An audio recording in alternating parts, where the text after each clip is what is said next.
Oi, gente, tudo bem? Vindo aqui para responder mais questões do Enseja, só que dessa vez são questões da prova de ensino médio do ano de 2020.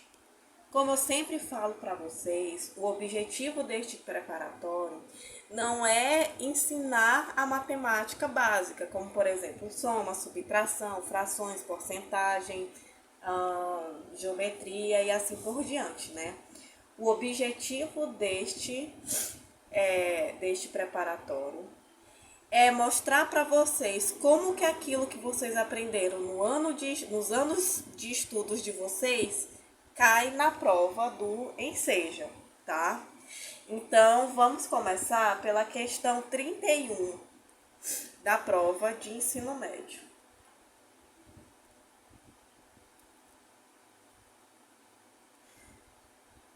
Questão 31.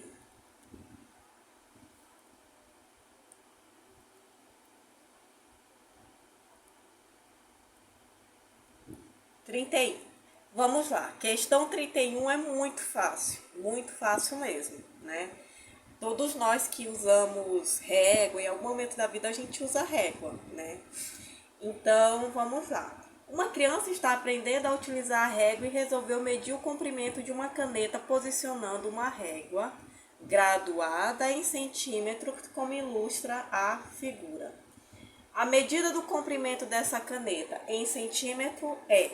Então, como que a gente faz para medir alguma coisa na régua? A gente posiciona o início dessa alguma coisa no zero, essa é uma forma tradicional, né? No zero. E onde é que essa coisa termina, né? Essa coisa termina aqui. E ela é referente a que tamanho? Bom, quando chega aqui nesse traço maior que não tem número, significa meio. Então, se ela passou do 11, não chegou no 12, está aqui pertinho desse traço maior, eu já sei que ela é maior que 11 e menor que 12. Então, onde tiver 11 e 12 na questão, eu já excluo. Então, eu já excluo A e D. E aí ficou entre 11,4 e 11,6. Na prova impressa, vai dar de ver melhor que ela passou desse traço maior. Se ela passou desse traço maior, ela pode ser 11,4? Não. Ela tem que ser maior que 11,5. Então, onde se encaixa é 11,6, tá? Então, é a resposta C da questão 31. Vamos para a questão 35. 35, vamos lá. A questão 35, ela exige que você tenha conhecimentos sobre subtração e sobre frações, tá? Então, vamos lá. Um trabalhador recebe salário mensal bruto de R$ 3.500.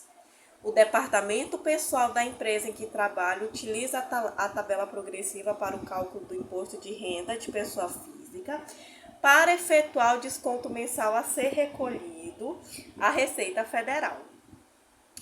O cálculo desse desconto é feito tomando-se 15 sobre 100 do salário mensal, que é R$ 3.500, e subtraindo daí R$ 335,03. Uma dica que eu dou para vocês. Toda vez que vocês virem uma fração e logo depois do ou de, significa que você vai ter que multiplicar essa fração pelo valor total da situação, tá? Então, do e de, matematicamente, no mundo da fração, no mundo das frações, significa multiplicação, tá? Então, vamos resolver aqui. Eu tenho, ele diz, né, que é descontado primeiramente 15, a própria questão disse isso, né, que é descontado 15 sobre 100 de R$ 3.500, que é o salário que a pessoa lá recebe, né?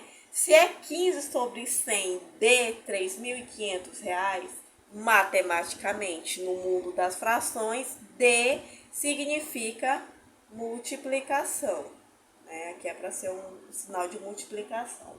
Então, 15 sobre 100 de R$ 3.500, de R$ 3.500.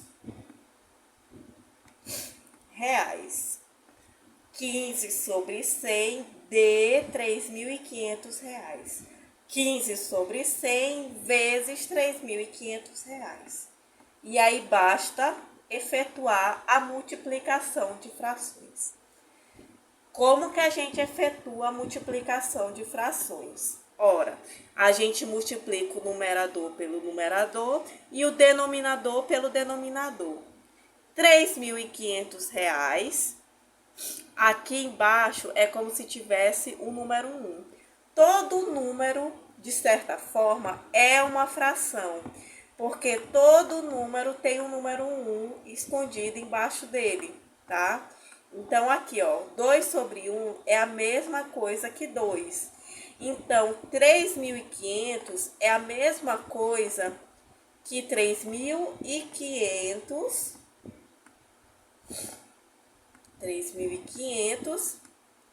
sobre 1, tá? Então, deixa eu voltar aqui. Eu vou multiplicar 15 por 3.500, né? E vou descobrir que é igual a 52.500, né? Essa multiplicação vocês vão fazer e tem que chegar nesse valor aqui, tá? De 52.500. Beleza. 100 vezes 1, que é o número que está escondidinho embaixo do 3.500, é igual a 100.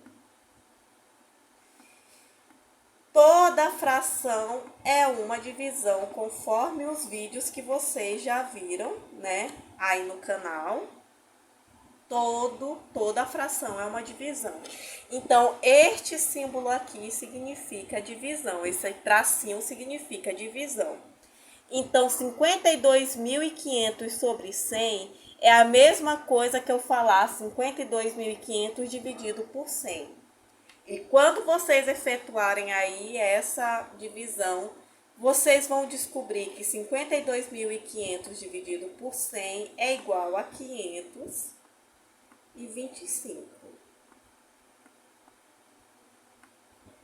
525. Beleza. Aí ele diz que... Ele diz o que mesmo? Que eu esqueci.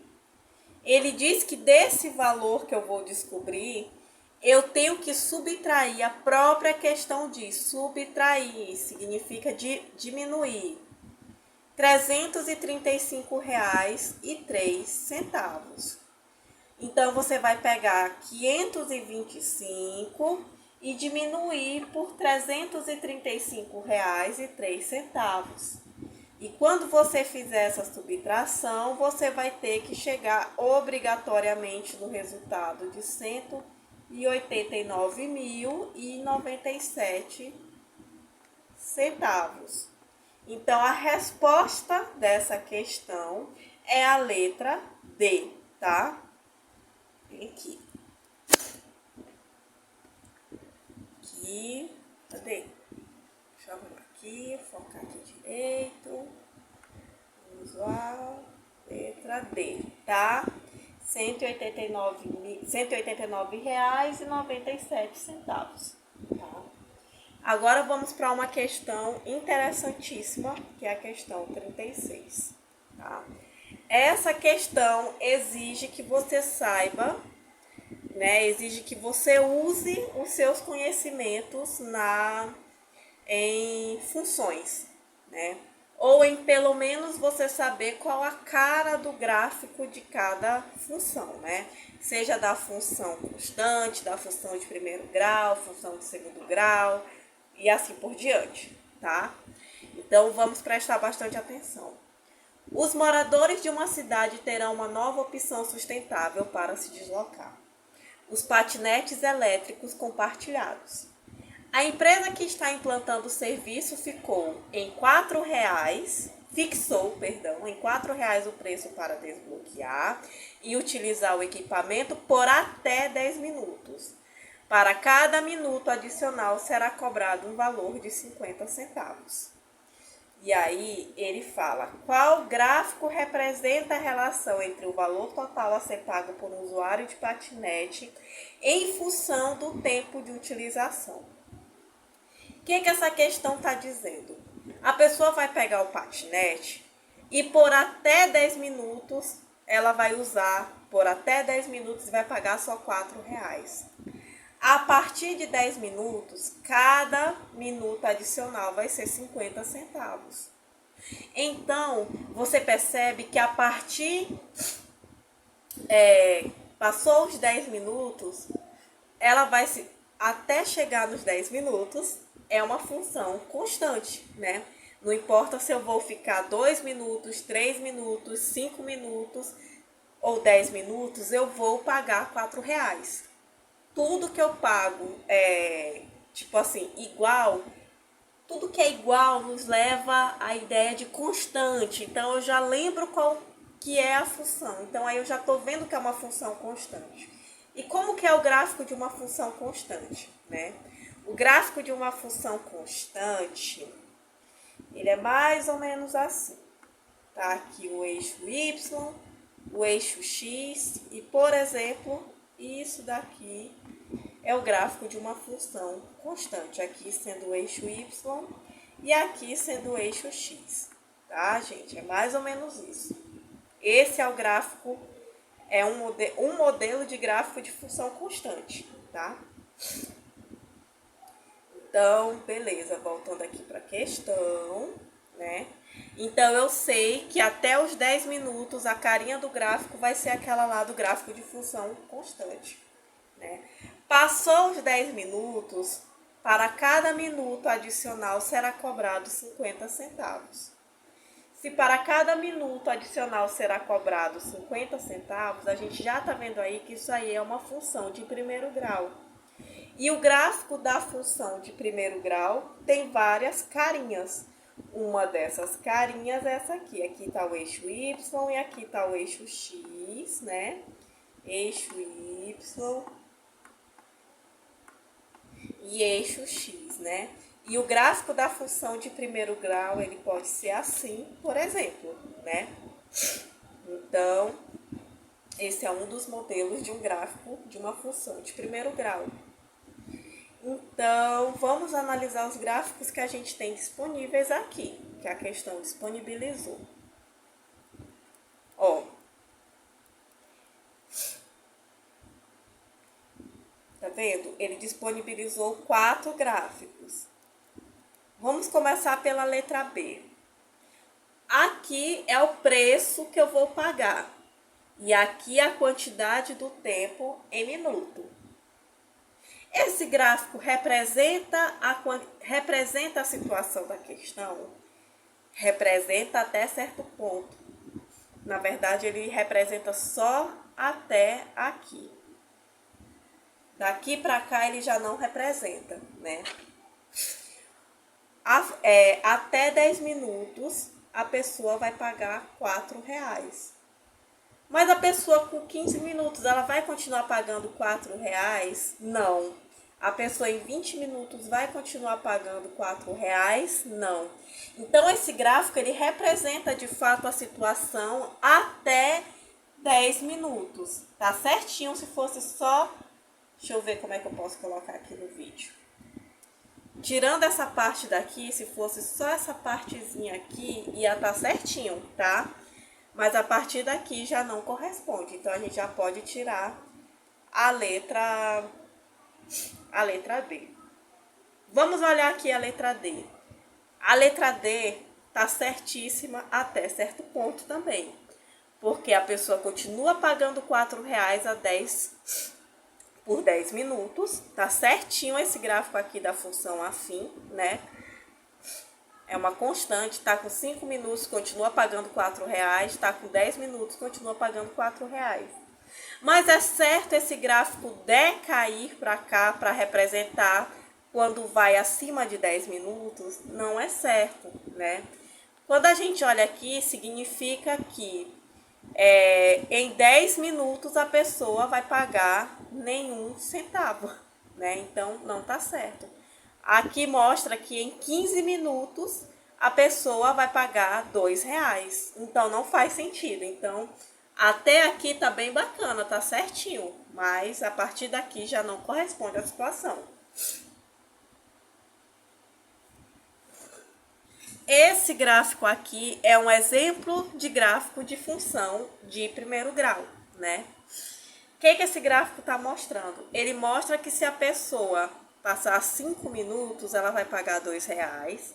Se a pessoa passar 10 minutos, ela vai pagar por volta de R$5 e assim por diante.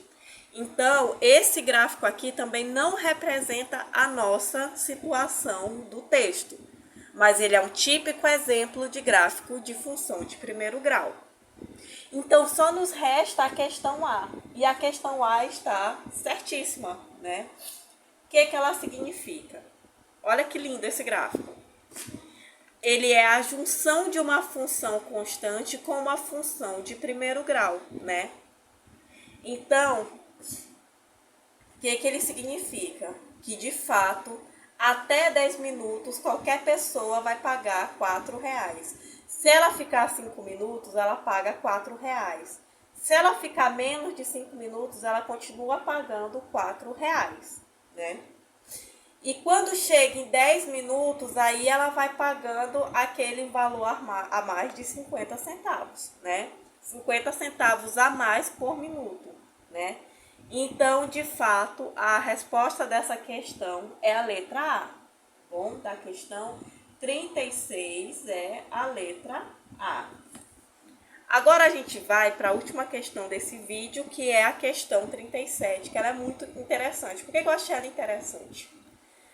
Porque ela é uma questão muito parecida com uma das questões que eu resolvi da prova de ensino fundamental.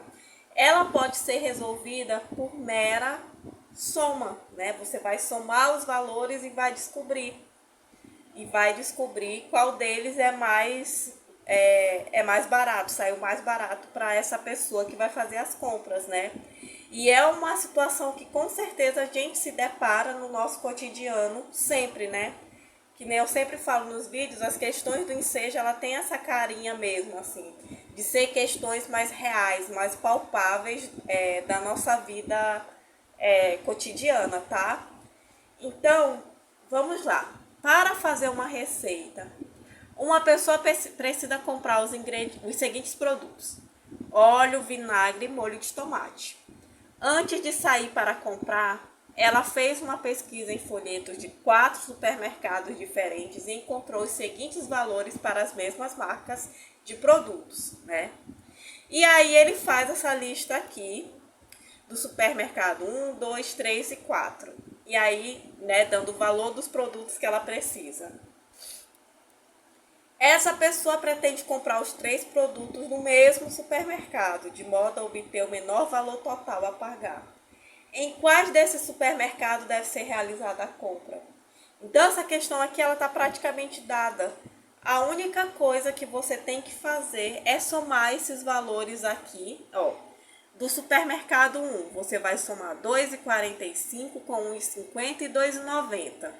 E vai descobrir que vai dar um valor aí. Do supermercado 2, você vai pegar R$ 3,15 mais R$ 1,30 mais R$ 2,50 e vai dar um valor aí, né? E assim por diante. Você vai fazer essas contas nos 4 supermercados.